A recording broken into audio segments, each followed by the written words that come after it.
Vidéo est pour toi, docteur Ifoé, docteur Poissonnier. Il m'est parvenu que il y a 4 jours, le 1er septembre, tu auras fait une sortie sur le plateau d'Equinox Soir où tu aurais dit que il y a une réunion qui s'est tenue à Cologne entre la brigade anti-Sardinard et les membres du MRC, parmi lesquels le vice-président maître Emmanuel Sim et Wilfried Ekanga que je suis. Bon, ce n'est pas une surprise, on est habitué avec vous. C'est-à-dire que au RDPC, vous avez le mensonge collé au corps comme l'odeur du cadavre sur le corps de l'asticot. Mais il est quand même important d'établir la vérité historique des choses parce que on n'est pas aussi à l'aise que vous au milieu des odeurs nauséabondes. Vous aimez bien l'odeur fétide du mensonge parce que ça vous permet d'exister, mais nous on aime au MRC la clarté des faits. Je n'ai jamais rencontré Maître Emmanuel Sim dans la diaspora. On ne s'est pas serré la main, on ne s'est pas parlé. On a dû se frôler lors de la grande rencontre du 1er février à Paris, mais on n'a assisté à aucune réunion, d'aucun conclave, d'aucune brigade anti-Sardinard quelconque entre quatre murs et je n'étais pas avec lui à Cologne. Je ne sais pas si tu as déjà mis les pieds hors du Cameroun. 90% des Camerounais n'arrive pas à quitter le pays parce que justement on est, comme Donald Trump le disait, un shithole country, même si chez vous là-bas vous avez l'impression d'être dans un pays qui vaille la peine. Je ne sais pas si tu as déjà mis les pieds à Cologne, je ne sais même pas si tu es en mesure d'aligner 3 phrases en allemand. Il est vrai que vous, là-bas, vous savez mieux sur l'Europe que où vous ne vivez pas, que nous qui y vivons. Il est vrai que à partir de là-bas, vous avez plus d'informations sur nous que nous-mêmes, mais je préfère te dire de grâce que la culture du mensonge que vous avez adoptée dans votre parti n'a pas porté des fruits cette fois. C'est resté inerte comme les tracteurs des bolovins. Donc, la vérité, la seule, c'était le 12 janvier 2019. C'était à Berlin. La brigade anti-Sardinard s'est retrouvée pour une de leurs réunions et il se trouve que j'étais par hasard dans la ville. J'ai profité de ces circonstances pour les rencontrer et leur présenter le programme de résistance de Maurice Kamto entre Camerounais.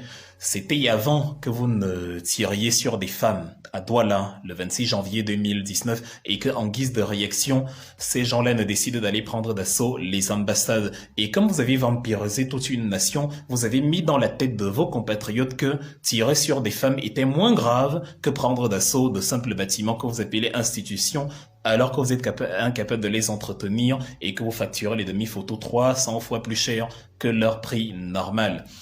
Après ce jour, je n'ai plus jamais eu de réunion avec une brigade anti-Sardinard quelconque. Il n'y a plus eu. Je n'ai participé à aucune cotisation et je n'ai été dans aucune procédure d'achat d'armes pour quoi que ce soit. Alors quand tu sors des absurdités du genre le MRC est une sorte de sponsor entre guillemets de Phil Marshall et que les meurtres qu'il y a actuellement au Nozo sont à mettre à notre actif. Ça aussi c'est très bien, c'est formidable. C'est-à-dire, vous avez ourdi un conflit envers vos compatriotes. Des avocats et des enseignants sont venus revendiquer pacifiquement, vous leur avez tapé dessus et vous réussissez l'exploit incroyable de vous mettre dans la tête que c'est vous les bons, que c'est vous les gentils. Des gens viennent vers vous en revendiquant ce que de droit, conformément à ce que la Constitution, la loi fondamentale leur autorise. Vous sortez la matraque, vous sortez les militaires, vous sortez les gros bras pour les tabasser, pour les brimer, pour les opprimer. Et lorsque certains d'entre eux se radicalisent et veulent se détacher donc du noyau de Yaoundé, vous décrétez que c'est eux les méchants et que c'est vous les bons. Vous réussissez à vous convaincre qu'il y a une différence entre ceux qui ont mis 5 balles à Moyoka dans la tête d'une petite fille de 4 mois, Martin, sont différents de ceux qui ont assassiné Florence Ayafor. Vous réussissez tout autant l'exploit de vous dire qu'un personnage sinistre comme Paul Atanganji, qui a ordonné qu'on tire sur des femmes devant un hôpital, est différent de ceux qui organisent actuellement la riposte au Nozo. Je ne sais pas comment vous réussissez une telle sorcellerie politique, mais en tout cas, je vous tire mon chapeau. L'équation cependant des Phil Marshall et autres, elle est très simple. Un peuple qu'on martyrise sans arrêt, un peuple qu'on infantilise, un peuple qu'on écrase de manière impunie, finira tôt ou tard par se rebeller. Ce n'est pas moi qui le dis, c'est Abraham Lincoln, le président américain. On peut tromper, je cite, une partie du peuple tout le temps. On peut tromper tout le peuple une partie du temps, mais on ne peut pas tromper tout le peuple tout le temps. Je ne t'apprends rien. C'est un adage devenu célèbre et qui s'est d'ailleurs avéré à travers l'histoire. Sauf qu'au lieu de prendre conscience de cela au Cameroun, vous avez pensé que vous allez martyriser un peuple ad vitam aeternam et qu'il n'allait pas réagir. Ça a commencé dans la zone anglophone et j'ai envie de te dire que l'Ambazonie actuelle va bientôt se nationaliser. Vous êtes enfermé dans une bulle où vous avez pensé que tant que Yaoundé respire, le Cameroun vit. Sauf que Yaoundé bientôt va suffoquer parce que ce que vous avez fait aux Ambazoniens, aux anglophones et qui les a rendus, qui les a transformés en Ambazoniens, vous êtes en train de faire exactement la même chose sur la rive droite du Mongo. Naïvement, vous croyez que les francophones sont des peureux, des timides, que vous allez continuer à écraser sans qu'ils ne ripostent. Or, vous plantez vous-même les germes de votre chute. Des dictateurs comme Mussolini, Mobutu Sese Seko et autres étaient plus grands que Paul Biya, étaient plus sûrs que Paul Biya. Ils ont quand même été renversés. Nicolae Ceausescu en Roumanie se prenait pour, on l'appelait justement le firmament de l'humanité. Et malheureusement pour lui, à Noël, carrément, il a été renversé par un peuple qui en avait ras-le-bol. De la même façon donc que les peuples se sont révoltés, de la même façon que les Maliens sont allés cueillir Ibrahim Boubacar Keïta de son palais il y a quelques jours, de la même manière, bientôt, très bientôt, les Camerounais iront cueillir Paul Biya comme un hérisson du palais des taudis, le demi-dieu que vous avez créé. Même s'il est incapable de monter 3 marches sans être soutenu, ce demi-dieu-là sera totalement déchu, comme le dragon dans la Bible. C'est-à-dire que vous ne pouvez pas vous mettre dans la tête que les gens qui combattent contre vous sont des méchants sans vous pencher sur l'origine d'une histoire. Vous me rappelez, en tout cas après ce que tu as dit, ce que Malcolm X disait 5 jours avant sa mort, c'était le 16 février 65 à New York.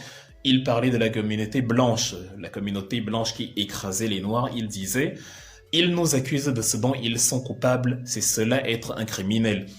Et dans l'histoire, les criminels, c'est vous. C'est-à-dire ce que vous faites aux autres, vous réussissez à vous placer après dans le rôle de victime. Le Field Marshal que vous avez créé en Ambazonie, vous accusez les autres d'être le sponsor de Field Marshal. En ce moment même, vous êtes en train de créer d'autres Field Marshal. Ailleurs, que pensez-vous que le peuple se dit ?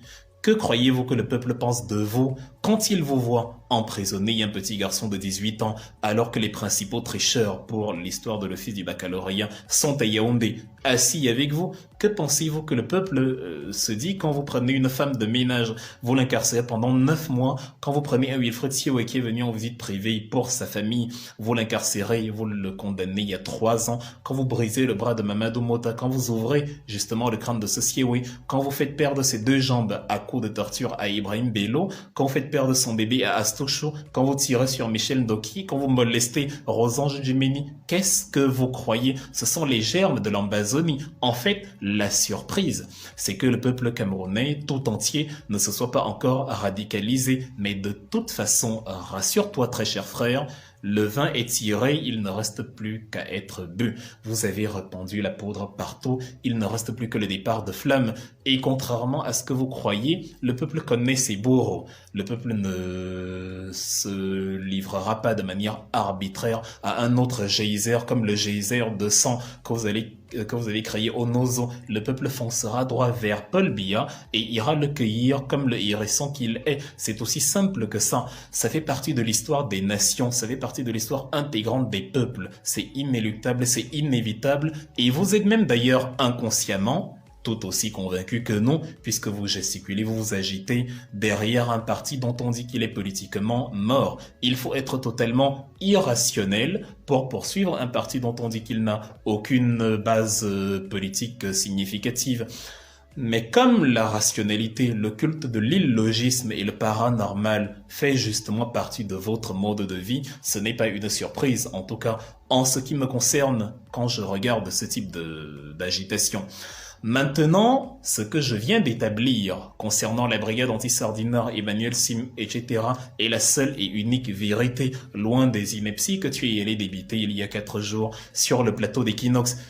Je ne suis pas surpris, cela dit, parce que de toute façon, Quand on vous retire le tribalisme d'État, quand on vous retire la violence policière, quand on vous retire les intimidations, les brimades, les violences et les réseaux, il ne vous reste que le Congo seul comme mirage pour exister. Il faut bien combler le vide. Donc ce n'est pas une surprise de toute façon, mais il faut bien méditer sur tout ce que je viens de présenter parce que ça arrivera. Ce n'est pas de la prémonition, mais vous avez vous-même créé les germes de quelque chose que vous ne contrôlez plus. Et comme vous êtes cynique, comme vous êtes dans une mégalomanie totalement perverse, vous êtes incapable de faire un mea culpa et de reconnaître que vous avez totalement été à côté de la plaque. Comme vous ne voulez pas apprendre par justement l'anticipation, vous allez le découvrir par la souffrance. Les rôles seront inversés très bientôt et celui qui était le prédateur et qui martyrisait et qui utilisait tout un peuple comme son marchepied sera bientôt le marchepied de ce peuple-là. Tu peux le t'en tenir pour dit. Tu peux te l'en tenir pour dit parce que voilà, on n'y peut rien, c'est la marche des nations. Il y a quelques années, vous avez vampirisé le peuple en lui faisant croire une image divine d'un président. Vous avez habitué le peuple à se considérer comme sans valeur et du coup, il ne revendiquait rien. Vous avez entretenu l'idée selon laquelle revendiquer son droit, c'est tenter un coup d'État. Vous avez entretenu l'idée selon laquelle le président est le chef du peuple, alors que l'État c'est le peuple et que le président est à son service. Vous avez entretenu l'idée qu'il faut attendre les élections pour renverser un président, alors que la fainéantise, la corruption et la barbarie d'un souverain sont des éléments qui confèrent à un peuple la légitimité mais totale de le renverser parce qu'on n'est pas dans la monarchie, on n'est pas dans la dynastie. Le peuple, quand il constate que la personne qu'il a embauché, c'est-à-dire le président, est incompétent, est fainéant, est nullissime, comme c'est le cas dans la rivière des crevettes, ce peuple, à ce moment-là, a la latitude, voire l'obligation de dire à ce souverain, dégage de là. C'est pour ça que dans la foulée, je vais terminer avec justement un proverbe allemand que j'ai pour toi. C'est-à-dire que quand quelque chose te dépasse, puisque je t'ai exposé la vérité des faits tout à l'heure, quand quelque chose te dépasse, quand tu n'as pas la maîtrise d'un dossier, d'une actualité, abstiens-toi, c'est-à-dire ne t'ingère pas dedans, ça te dispensera de dire des âneries, même si la honte chez vous est devenue totalement légale et que ça ne vous dérange plus. Je te le dis donc en allemand facile, voilà, quand un ouais te pâche, ferme-la.